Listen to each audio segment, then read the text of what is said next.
Hi, this is Roger Stricker. Watch this next video and learn how to apply a full false eyelash on top and a half on bottom. To really pop the eye, add a second full false eyelash.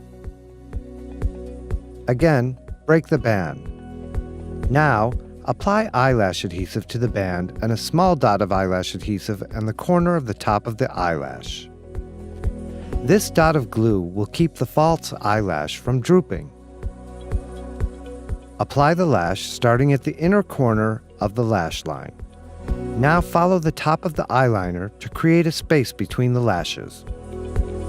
Now apply a half lash on the outer lower eyeliner.